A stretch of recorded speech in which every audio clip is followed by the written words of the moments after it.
Brian K. Vaughan, who you know from Saga, Paper Girls, Why the Last Man, Ex Machina, Pride of Baghdad, and so much more, is one of my favorite authors of all time. And he's got a new book out called Spectators. I'm really excited to dig into this. Grab your cup of coffee and let's check out this book.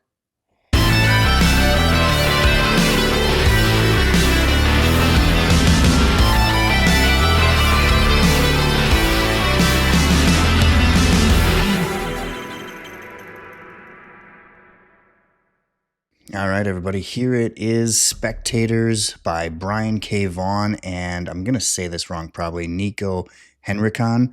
That's the same artist that he worked with on Pride of Baghdad, so you'll see a lot of similarities, but the art's beautiful. One thing I do want to kind of call out is that the trim size on this is significantly smaller than even a standard size hardcover, which I'll grab right now.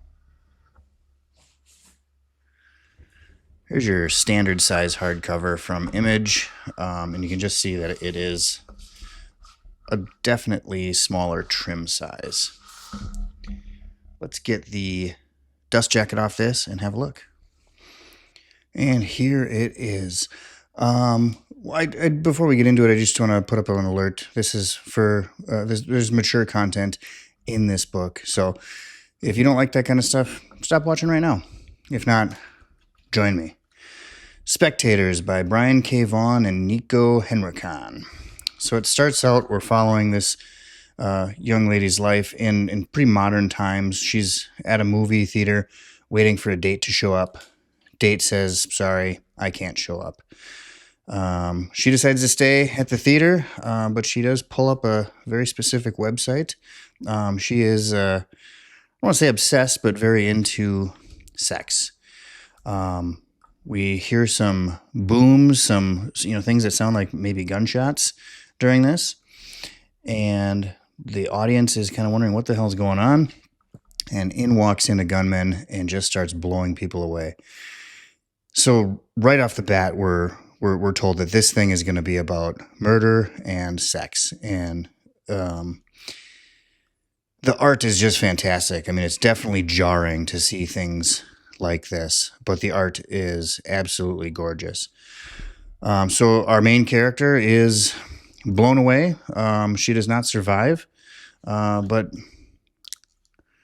a few moments after death, her ghost leaves her body, and she realizes that she's stuck on this earth, and she will now be a spectator.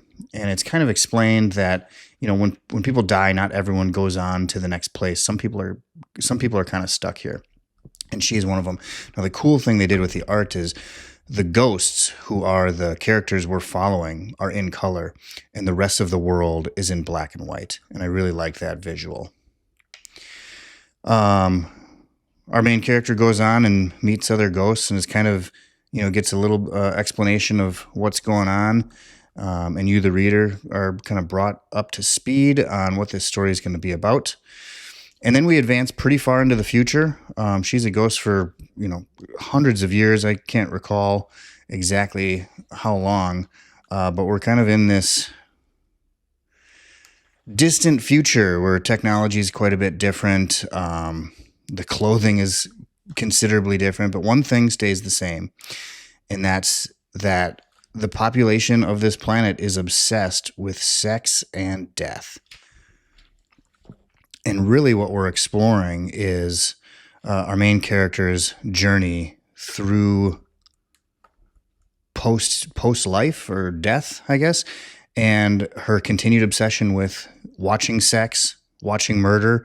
She meets this character here. I believe his name is Sam. He died a long time before she did, so he's got much different living life experience than she does, but they become close friends. This book is very dialogue heavy. There's not a lot of action. It's just them kind of flying around the world as ghosts and talking about their experiences, talking about sex, talking about death. And if you've read Brian K. Vaughan before, you know that he does dialogue so well. So saying that there's not a lot of action here doesn't take anything away from the story. I burned through this in 2 reading sessions. It's about 300 pages, but you'll fly through this book if you enjoy it.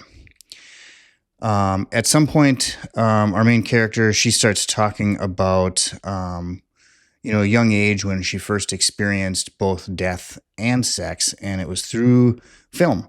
And one of the films she talks about is Terminator, the first Terminator, and watching that with her father.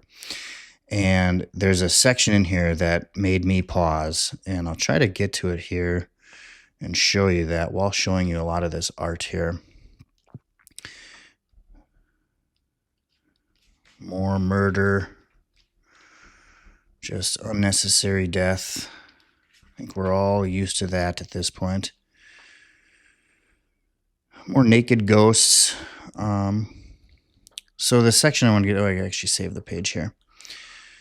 So she says, and I'll read it here. Sam, my father had zero problem letting me watch dozens of innocent people get slaughtered. She's talking about in the Terminator movie. But a single tasteful scene of two consenting adults making love, an act that, spoiler alert, is the catalyst for the entire goddamn story, was what? Forbidden? Don't you think there's something completely twisted about that? And I paused there. I read that 3-4 times, and really made me think about how we treat these things, and what we allow young kids to watch, what we ourselves watch, what we try to hide in society. But it goes on from there, and then there is some there's a subplot of the Earth in this distant future possibly ending. And the two characters want to see one last act of love, and so that's what they are seeking out. And they find it. But this story ends with kind of an unknown. We don't know what happens to this world or to these people. I think he leaves it up to you making some assumptions. The ending kind of reminded me of Fight Club. Just looking out the window and explosions galore. This book simply ends. There are no bonus features, anything like that. It simply ends. I think Brian K. Vaughan wanted you to just experience this and then think about it and come up with your idea. That is Spectators. So I really enjoyed this book. If you've read a lot of Brian K. Vaughan, this is very different from what he's done in the past. There is not a lot of action in this. This is very dialogue heavy, which if you know Brian K. Vaughan, you know he does dialogue better than almost anyone. But this is really just a story of two people talking through a long span of time. And the topic that they're talking about is sex and death and how we view those in our culture, how we treat those. And I just thought it was a really good it was a thinker. It really made you ponder. It really made you kind of grapple with these things. The page that I read out loud, some of that dialogue that I read out loud when she was talking about when she was younger and watching the first Terminator movie, I paused on that and I read it 3-4 times. And I thought, man, this is fantastic writing. This is definitely staying in the collection. I'll probably read it again next year and see if I interpret it any different. Good news for you, if you've not picked this up, this is still available on Panel Bound Comics, our favorite place to buy collected edition.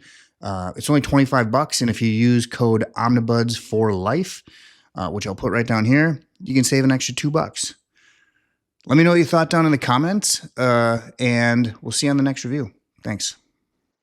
Hey, Omnibuds! Be sure to check out the Omnibuds Cafe merchandise store where you can buy mugs, t-shirts, stickers. We're using earnings to buy equipment for YouTube and to fund more giveaways. Who doesn't like giveaways? So click the link in the description and start shopping.